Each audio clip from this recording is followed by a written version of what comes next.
강제동원 피해자에 대한 우리 대법원의 배상 판결 후 일본이 도발을 이어오는 가운데 아베 신조 정부를 향한 비판 여론이 나오고 있다.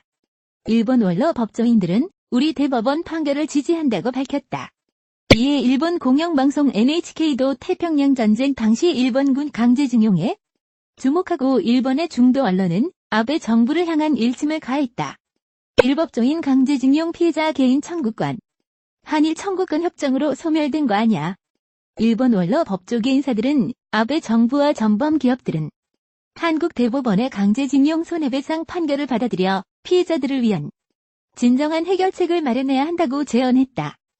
우츠노미야 겐지 전 일본 변호사 연합회 회장은 5일 열린 일제 강제동원 문제의 쟁점과 올바른 해결 방안 모색을 위한 한일 공동 심포지엄에서 이같이 밝혔다.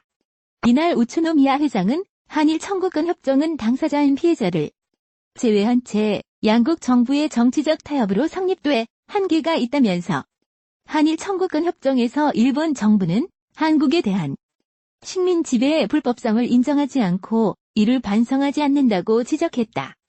이어 단지 양국 간 재정적, 민사적 채권 및 채무 관계를 해결하기 위해 체결한 것으로 한계가 있다고 덧붙였다. 우츠노미야 회장의 이 같은 제언은 전시 강제동원 문제의 본질을 인권 침해로 본 것이다.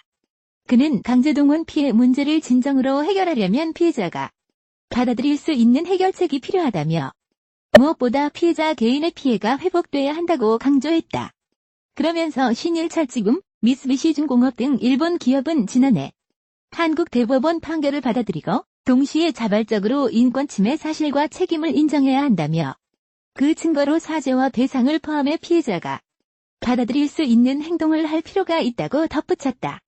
또 일본 정부는 한국 대법원 판결에 대한 비판을 멈추고 한국 정부와 협력해 강제동원 문제의 진정한 해결을 위한 노력을 해야 할 것이라며 이런 일이 반복되지 않으려면 피해자에 대한 사죄와 배상에 그치지 않고 기억을 계승해야 한다고 주장했다. 심포지엄에 참석한 다른 일본 법조계 및 시민사회 인사들도 한일 청구권 협정이 징용 피해 문제를 해결하지 못했다는 입장을 밝혔다. 한편 이날 심포지엄 도중 징용 피해자 유족 등이 불만을 토로하며 항의하는 상황이 벌어졌다.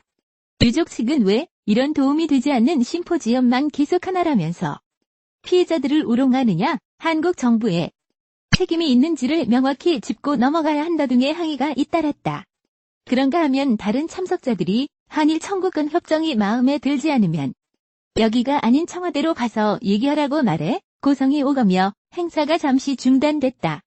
자이마 히데카즈 일본 변호사연합회 한일 변호사회 전후 처리 문제 공동행동 특별부회위원은 한일 청구권 협정을 피해자 보상이라는 취지로 이해할 수 없고 일본 정부와 기업들은 피해자들의 소송에 진지하게 임해야 한다며 구체적으로는 양국 정부와 일본의 전쟁 기업 협정으로 이익을 본 한국 기업이 자금을 객출해 피해자에게 보상해야 한다고 강조했다.